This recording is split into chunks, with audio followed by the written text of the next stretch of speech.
What's the most important conversation in America? The one we aren't having. It's not about sex. It's not about money. We talk about those all the time. It's about dying. Or more to the point, it's about how we want to live at the end of our lives. It's about the care we want and the care we don't want to have, and who is going to decide. Is it going to be a harried EMT? Is it going to be a doctor you've never met? Is it going to be a nurse in the ICU? Or will it be you deciding for yourselves and for the people you love? I know what you're thinking. Can't we talk about something more pleasant? Well, in the last 100 years, we have added 30 years to the average American lifespan. 30 years. That's the good news. The bad news is that we are all still mortal. In fact, my favorite line on this comes from the satirical magazine, The Onion, when they said, "Death rate holds steady at 100%. I hope I haven't ruined your afternoon. The result of this wonderful technology has also meant that death is no longer what we used to think of as natural. Many of the people we love are not dying in the way that they would choose, and many survivors are left depressed, guilty, and uncertain about whether they have done the right thing. But we can change that. We can change that with something pretty simple. You do not need an app for this. You do not need a credit card. You do not need an 800 number. What you need is a conversation. You need to sit down at the kitchen table with the people you love and talk about your wishes and their wishes for end-of-life care. Now, as some of you may know, I am a recovering journalist. In all of my years writing a column, I talked to a lot of people and heard a lot of stories, but I have never seen anything like this. I tell people that I'm trying to encourage end-of-life conversations, and there's half a beat, and then out comes a story. And it's a story of a good death or of a hard death. I remember a young daughter who told me that she still regrets her mother's last week of life was spent in chemotherapy because they never had the conversation. I remember a wife telling me about her husband and how after his death, she watched EMTs pounding on his chest because they could not find his advance directive. I remember a son who told me with deep regret how he shut down his father's attempt to have this conversation. When his father tried to talk to him, he brushed him off, saying, "Oh, Dad, you're not dying." And I remember a young husband who talked to me about his wife's death from a tragic accident and the decisions he had to make, and how he didn't know what she wanted because they always thought it was too soon. It's always too soon until it's too late. So I have my story too. Around the time I turned 60, I went from being a working mother to being a working daughter. A lot of you will know what I mean. My mother began a long, slow decline. Now, my mom and I had talked about everything. I once wrote about her saying that she was someone who would listen to me talk about my problems until I was bored with them. But the most we had ever talked about her end-of-life wishes was when she would see somebody and she would say, "If I'm ever like that, pull the plug." But of course, when the time came, there was no plug to pull. There rarely is. Toward the end of her life, she could no longer decide what she wanted to have for lunch, let alone what she wanted to have health care.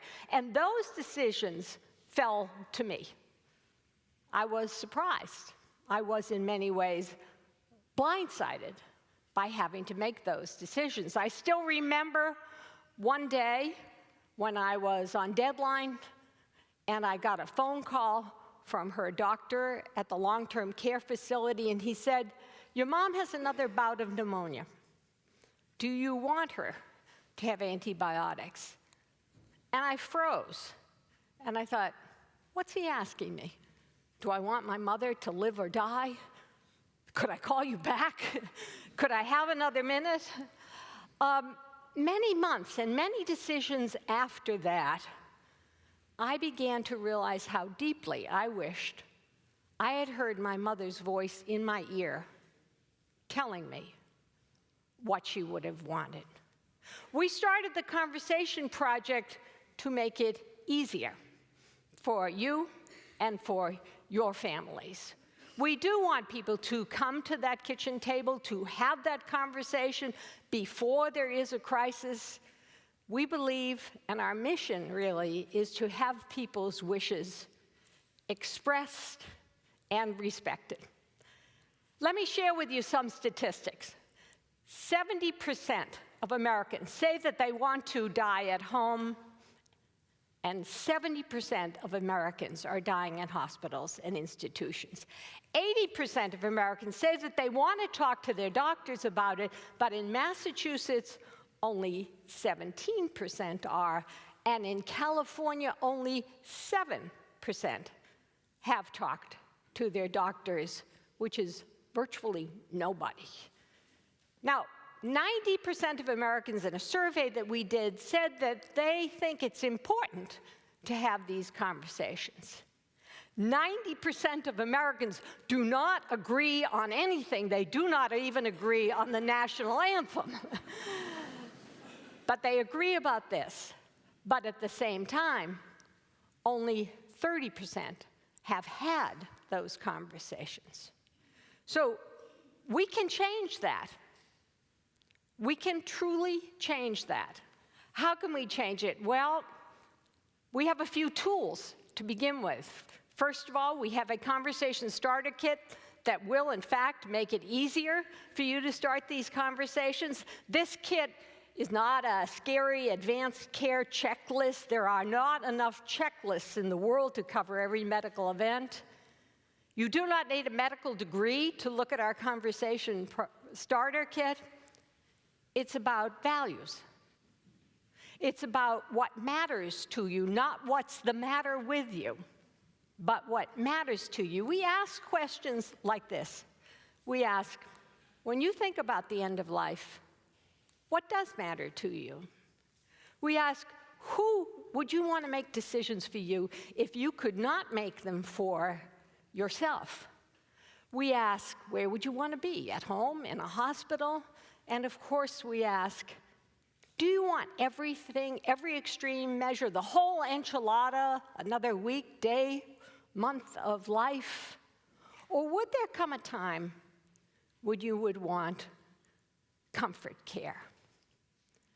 So we believe that we can change this. How do we change this? How do we close that gap that I described between the 90 and the 60%. Aside from our conversation starter kit, we are also talking to people who tell stories in public, the big storytellers on the big screen and on the little screen, those screenwriters. We need them to help us change the cultural norm from not having these conversations to having them, and so we have talked to the Writers Guild in Hollywood, and guess what?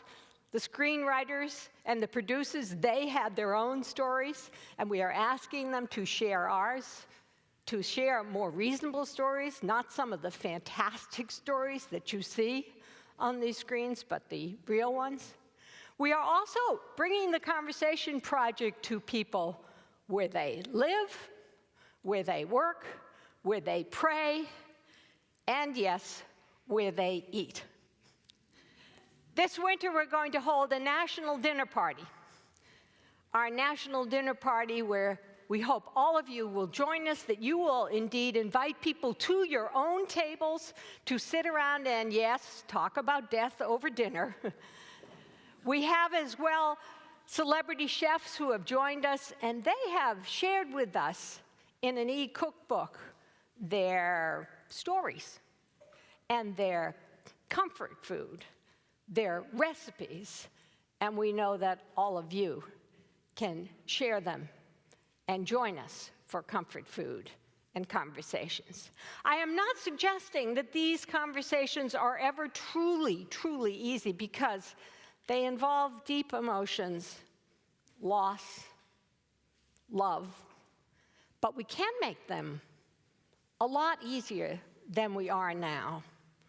We can, and we have seen this happen again and again. We know that people who were very afraid of starting these conversations have gotten some help.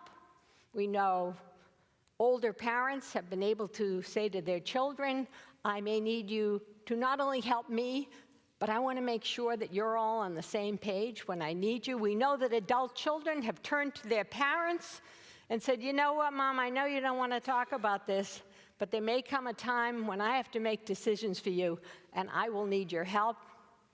What parent can refuse a request for help? And we have learned from others, like a young man who told me that he never thought he could have this conversation with his own father, but when he did, it started one of the most intimate and real conversations about love that they had ever had, and about life as well as about death. So I'm going to ask you a few things. I'm going to hope that all of you will think about how you want to live at the end of your lives. Think about, who do you want to make decisions for you if you can't make them for yourself? Email that person. You may take out your cell phone. Not only email that person, call that person, tap him on the shoulder, and say, you know what? It's time for us to have a conversation. I promise you that these conversations will be among the most important parts of the legacy that we can leave each other. And so I'll leave you with two questions. Have you had the conversation? Will you have the conversation? Thank you.